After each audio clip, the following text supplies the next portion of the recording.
এত টাকা, এতগুলা টাকা হ্যাঁ পকেটে পড়ে গেল গা, হ্যাঁ তো আলাপই পেলো না। টাকা রুড়ে বাইরে দিয়ে দি।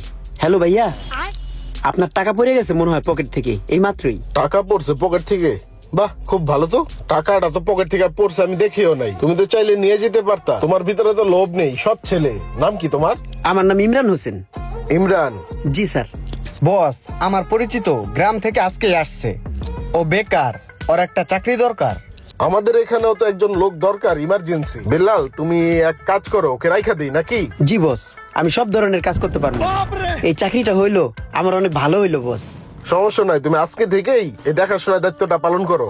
জি বস। থাকো। আসসালামু আলাইকুম। ওয়ালাইকুম আসসালাম। বস একটা কথা শুনেন, ও আমার পরিচিত ঠিক আছে, গ্রাম থেকে আসছে। পরে কি প্রথম অবস্থায় এরকম একটা শোরুমে চাকরি দেওয়া আমাদের ঠিক হইবে? বস আমার মনে হয় কি চিন্তা ভাবনা কইরা যাচাই বাছাই কইরা আমাদের রাখা দরকার।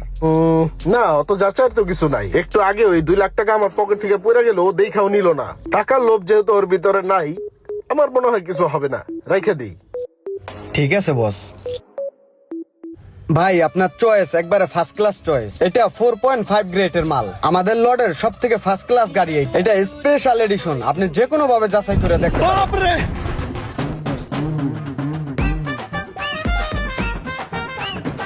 ঠিক আছে, আমি দেখলাম তো সবকিছু, পরে জানাবো না, সমস্যা নেই। থাকো, হ্যাঁ জানাবো না। বুঝতে পারছেন স্যার? স্যার, গাড়ির ফ্যাসিলিটি সম্বন্ধে আপনি তো অবগত হইলেন। এখন কি আপনার গাড়িটা পছন্দ হয়েছে, এটাই কি কনফার্ম করব? হ্যাঁ ঠিক আছে, এটাই কনফার্ম করেন।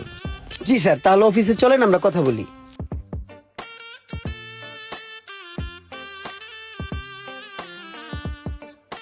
স্যার, এই ভাইয়াটা আমাদের ওই সামনের একুয়া 4.5 গ্রেডের গাড়িটা পছন্দ করছে, সে এটা নিতে চায়। একটু কথা বলেন স্যার। আচ্ছা, ওই গাড়িটা আপনি আজকেই নিতে পারবেন চাইলে। গাড়িটা আজকে আপনাকে রেডি করে দিতে পারবো। আর নাম্বার করতে দিলে 2 দিন পরে নাম্বার পাবেন। সমস্যা নাই। এখন এই যে এখানে 10 লাখ টাকা আছে, রাখেন বায়না হিসেবে। টুকটাক যা আছে আপনি একটু চেক দিয়ে রাখেন, বাকি টাকাটা 2 দিন পরে দিব, গাড়িটা তখনই নিব। ঠিক আছে, সমস্যা নেই। আল্লাহ হাফেজ, ভালো থাকবেন। আসসালামু আলাইকুম স্যার। বেলাল, কি করো? এদিকে আসো। তুমি কাজের বেলায় তো থাকো না, কথার বেলায় তো অনেক পারো। দেখছো, তুমি তো ওই গাড়িটা বিক্রি করতে পারো নাই। ইমরান দেখছো, গাড়ির বায়না সহ নিয়ে ফেলছে। ওই চাকাটা হাওয়া দিয়ে লইস। মনোযোগী হও। বস, একুয়াটা রেডি করতে বলে দিছি। টুকটাক হালকা পাতলা যা টাচ আপ আছে ওই করে লইব, ঠিক আছে? আর ওই কালো গাড়িটার পার্টিটায় ফোন দিছিল, হ্যাঁ কিন্তু আসতেছে। চা পানির ব্যবস্থা করে লাই, ঠিক আছে? আর ওই বেলাল শুনো, ওই যে ওই গাড়িটার হাওয়াটা একটু কম আছে, ওটা একটু খেয়াল রাখো। আর ময়লাও আছে, ঠিক আছে? ওগুলো পরিষ্কার করো। স্যার, আমি চা পানির ব্যবস্থা করি। ইমরান, জি বস। এই যে 1 লক্ষ টাকা ওই ব্রিজের ওইখানে একজনকে দিয়ে আসতে হবে। শিওর। আমি তোমাকে হোয়াটসঅ্যাপে নাম্বার দিয়ে রাখতেছি। আর এই টাকাটা তুমি রাখো, চা খাও। হ্যাঁ জি স্যার। আবার বিল্লাল রে বললো না। না স্যার, বলবো না, ঠিক আছে? আসি, আসসালামু আলাইকুম। বস ওরে দিয়া যে এই যে বড় বড় লেনদেন গুলা করতেছেন, এগুলা কি ঠিক হইতেছে? কেন আমি আগে করতাম না? আমারও তো কইতে পারতেন, আমি গিয়া লেনদেনটা করে আসতাম। অতিভক্ত কিন্তু চোরের লক্ষণ। হুট করে যে একটা লোক এত বিশ্বাস করতেছেন, একটু সাবধানে থাকেন। আমাকে বলো তুমি সাবধানে থাকতে। বিল্লাল, তুমি আমাকে চেনো না? তোমার একদিন আগে হইলেও আমি কিন্তু এই দুনিয়াতে আসছি নাকি? তোমার চাইতে কোনো কিছু আমি কম বুঝি না। একটা মানুষকে চেনার জন্য কি কি দরকার সেটা আমি খুব ভালো করেই জানি।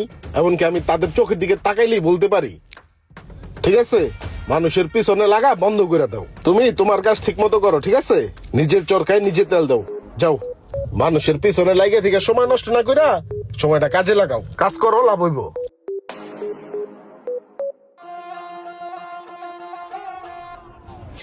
বস, পুরো 3 লাখ আছে। আমি স্পটে বই একবার গোনা দিছি, পুরো 100 3 লাখই ছিল।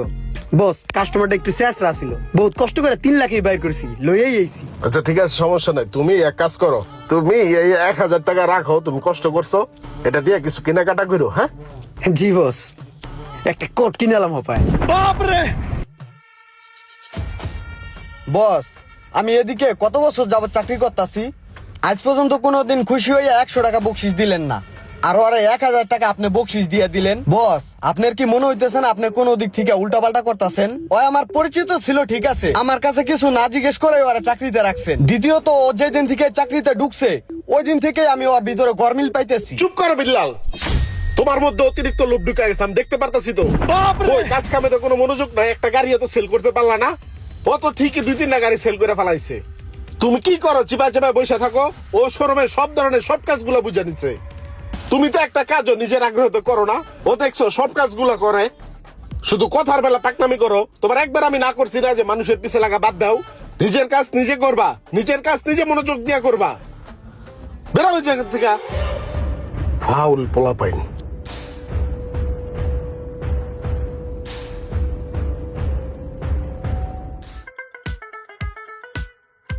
ইমরান, কাজ করতেছো? জি স্যার।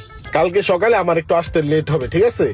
সকালে তুমি আগে এই 10 লাখ টাকা ব্যাংকে জমা দিয়ে রাখো। জি স্যার, আমি টাকাটা ব্যাংকে জমা দিয়ে হোয়াটসঅ্যাপে আমি রিসিপ্টটা পাঠিয়ে দিলাম সাথে সাথে।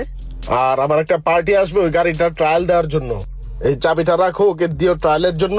ট্রায়াল শেষ হলে আবার গাড়িটা ভিতরে রাখো। হ্যাঁ জি স্যার, ধুয়ে আবার রেখে দেবো না সুন্দর করে জায়গা মতো। ঠিক আছে। Okay sir.